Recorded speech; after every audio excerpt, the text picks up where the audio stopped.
Hi guys, सभी को जय हिंद, जय भारत। दोस्तों, अहंकार अहंकार किस लिए?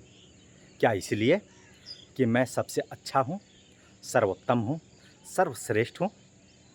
सर्वश्रेष्ठ कौन होता है और कितने समय के लिए होता है? आज कोई एक सर्वश्रेष्ठ है तो कल कोई और होगा, परसों कोई और होगा। कुदरत ने कोई ना कोई कमी, कोई ना कोई गुंजाइश छोड़ दी है ताकि हम में अहंकार पैदा ना हो। कोई चाहे कितना भी महान क्यों ना हो, पर कुदरत कभी किसी को महान बनने का मौका नहीं देती। कंठ दिया कोयल को तो रूप छीन लिया, रूप दिया मोर को तो इच्छा छीन ली, दी इच्छा इंसान को तो संतोष छीन लिया, दिया संतोष संत को तो संसार छीन लिया। मत करना इतना गुरूर अपने आप पर है इंसान। भगवान ने तेरे जैसे मेरे जैसे कितनों को मिट्टी से बनाकर मिट्टी में मिला दिया। दोस्तों, कहते हैं जब अर्जुन रामेश्वरम तीर्थ यात्रा पर गए तो समुद्र तट पर पुल के बने अवशेषों को देखकर हंसने लगे। उनके पास ही बैठे एक साधारण सी दिखने वाले बानर ने उनके हंसी का कारण पूछा तो अर्जुन ने उनसे पूछा, आप ही के पूर्वजों ने इस पुल का निर्माण किया था। मुझे घोर आश्चर्य है कि श्री राम जैसे तीरंदाजी माहिर व्यक्ति को पुल बनाने के लिए वानरों की ज़रूरत क्यों पड़ी? वो तो तीरों से आसानी से पुल बना सकते थे।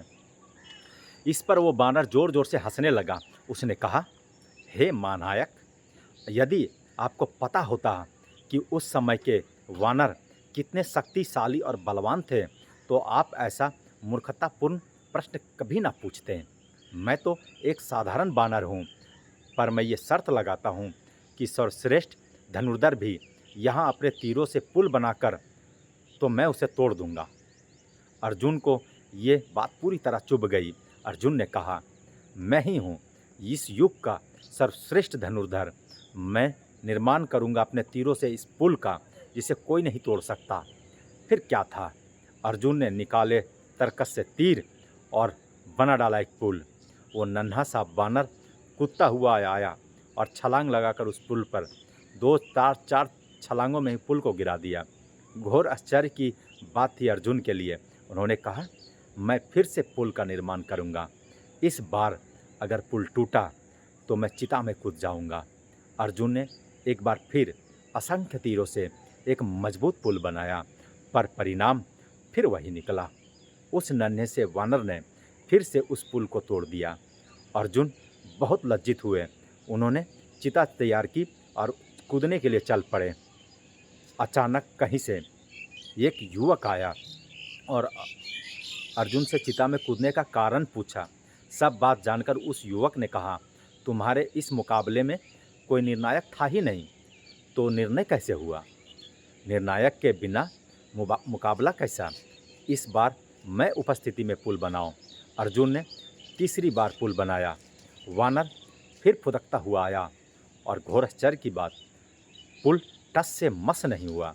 वानर जोर जोर से अपने पैरों से प्रहार करने लगा, पर पुल का कुछ नहीं बिगड़ा।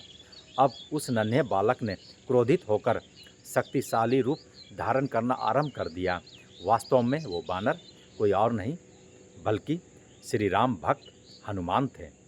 अर्जुन समझ गए वे वानर कौन है और ये भी समझ गए वो निर्णय करने वाला युवक कोई और नहीं, स्वयं भगवान विष्णु थे। हनुमान जी भी समझ गए और अर्जुन का अहंकार चूर चूर हो गया।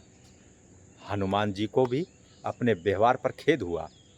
अहंकार को तो नष्ट होना ही होता है, या तो अहंकार चूर चूर हो जाता है या दीमक की तरह हमें खा जाता है। और इसलिए दोस्तों, जब हम ही नहीं रहेंगे तो अहंकार किस बात का? कितनी प्यारी बात कही है किसी ने, अहंकार में तीन गए, धन धन वैभव और अंश, ना मानव तो देख लो मानव रावण कौरव कंस। फिर मिलते हैं दोस्तों अगले वीडियो कहानी के साथ। जय हिंद दोस्तों।